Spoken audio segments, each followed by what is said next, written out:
Bom, que mundo é esse que a gente vive, né? É muito interessante, porque, às vezes, a gente quer extrair a criança do mundo. Não é para extrair a criança do mundo. A criança vive no mesmo mundo que nós vivemos. Primeiro, num mundo de contradições. Por exemplo, as contradições econômicas.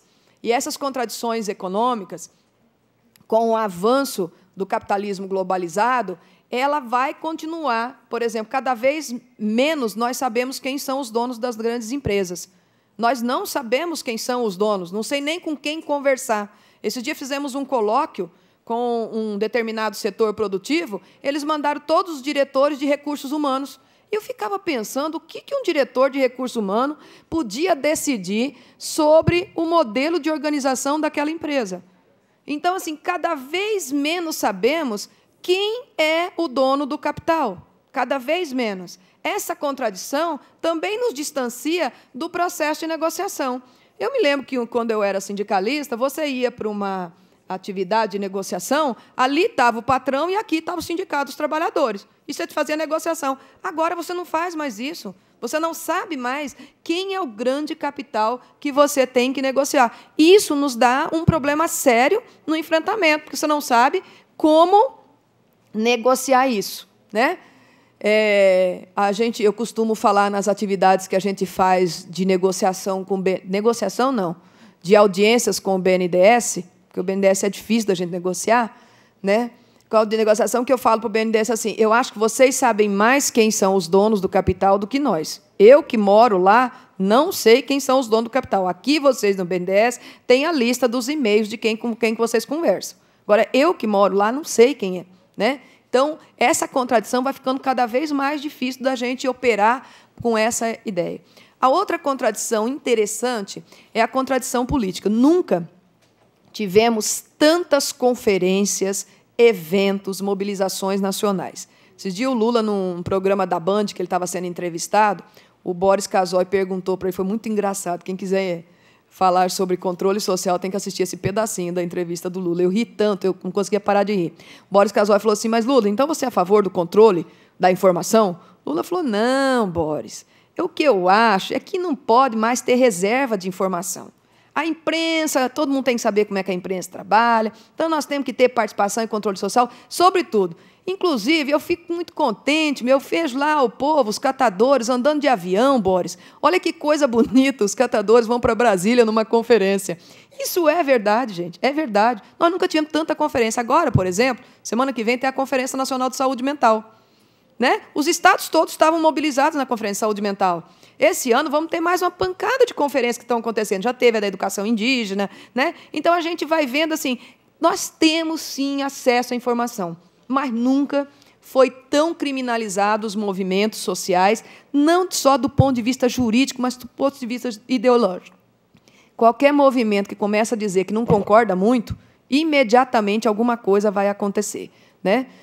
O movimento indígena, hoje, sofrendo uma perseguição assustadora, o movimento de luta pela terra, o movimento de mulheres, o movimento da criança. De vez em quando, o pessoal agora do Conanda fez uma audiência lá em Rondônia, porque o pessoal se rebelou por conta da situação das crianças em Rondônia e começaram a sofrer perseguição, inclusive, e ameaça de morte. Então, assim, qualquer um que começa a falar contra aquilo que está estabelecido, a criminalização não só jurídica, mas também ideológica, de que aquelas pessoas são malucas, né? Os apelidos que eu tenho é uma coisa impressionante. É só você dizer assim: olha, eu acho que não está muito certo esse negócio. Você já começa a receber um monte de apelidos e um monte de tatuagens, né, que vão colocando que você é isso, que você é aquilo. Então, isso é real hoje no Brasil, né? Parece que tem uma corrente que já entra esse mundo dessa ideologia do senso comum. Ou seja, só o desenvolvimento das grandes empresas é que vai resolver a situação de pobreza no Brasil. E é interessante, porque nós temos municípios em que está instalado lá uma uma destilaria usina para açúcar há muitos anos e a pobreza está lá instalada, né? Então, assim, esse senso comum de que só isso vai resolver a vida daquela comunidade está instalado, né? A gente vai ver agora. Bom, então, a exploração sexual, tudo isso, gente, já é resultado dessa pesquisa que a gente está lá, tá? Já estou falando dos resultados. Primeiro, que a exploração sexual sempre é compreendida sobre a ótica da sexualidade e não sobre a ótica do trabalho. É muito interessante. O pessoal dá uma nebulada na nossa... Porque nós somos todos, gente, raríssimas exceções aqui nesse auditório, nós somos de uma formação judaico-cristão em que a sexualidade masculina ela é extremamente criminalizada, controlada e tudo. Então, essa discussão da sexualidade, né, ela tem um olhar nebuloso. E ela, na maioria das vezes, ela nos impede de compreender como é que a exploração sexual está se dando.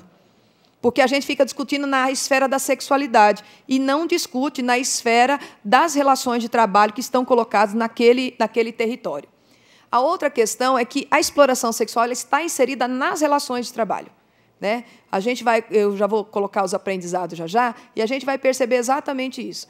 E é interessante porque o mercado sexual, eu queria tanto que os meninos estivessem aqui hoje, que eu queria tanto perguntar para eles como é que eles veem isso. Olha só, o mercado sexual ele acontece por dentro das cadeias produtivas. Então, por exemplo, quando instalamos um frigorífico, ali na instalação do frigorífico, nós já temos a instalação de uma cadeia de mercado sexual para servir aquele ramo da produção. Quando construímos uma estrada, ali está estabelecido um ramo do comércio sexual por dentro da cadeia produtiva. Esses dias, o Weiner, que é um pesquisador sobre energia, mandou a notícia que uma determinada empresa que está construindo uma hidrelétrica grande, aí, que tem muita contestação, contratou a Rita Cadillac para atender os homens que estão trabalhando. A empresa construtora contrata a Rita Cadillac para fazer um show erótico para aqueles homens e que, na sequência, tinha uma grande festa numa casa com o pessoal da primeira linha da construção. O que é isso? Isso é uma situação que vai resolver um problema seríssimo, que é as correntes migratórias, tanto de gente pobre quanto dos empreendedores, né? Porque pobre é migrante, né, gente? Rico é empreendedor. Vocês já viram isso? Todo mundo faz o mesmo movimento, mas o pobre é migrante. Migrante é uma coisa pobre. Agora, empreendedor é uma coisa de gente rica. Então, é a mesma situação, né? Então, a corrente migratória ela vai fazer esse deslocamento, especialmente de homens, e ela vai fazer, inclusive, proporcionar um comércio sexual para atender isso. Também pode ocorrer que uma determinada cadeia produtiva vai se valer de um comércio sexual já existente. É muito interessante. Quando a gente tem a instalação de grandes empreendimentos de construção, nós vamos perceber que esses grandes empreendimentos de construção, às vezes, se instalam em lugares bastante longínquos, onde já tem um território demarcado como sendo um comércio sexual. Ali, naquele comércio sexual, ele vai ser potencializado, e, como diz um dos meninos que esteve agora no Encontro Nacional do Fórum DCA, esse lugar ele vai estar de tal forma já presente com aquele comércio sexual que o que vai faltar são trabalhadoras sexuais. E aí vai arregimentar gente da região inteira e até de outros países para servir aquele comércio sexual. Então, muitas vezes, né, a chegada de um empreendimento vai fazer isso. Então, gente, mulheres, crianças e adolescentes, elas produzem uma mercadoria chamada sexo. E é uma produção de uma mercadoria muito importante, que não é mais parte da nossa vida, mas, como me ensinou um adolescente, um ano atrás, é um universo da vida dos seres humanos. Então, a sexualidade ela faz parte de um universo e ela vai ser utilizada para o lucro de grande parte disso. Mas, por vezes, essas mercadorias são produzidas por outras mercadorias, porque grande parte das nossas crianças e adolescentes do comércio sexual também foram traficadas. Ou seja, é uma mercadoria que produz uma mercadoria.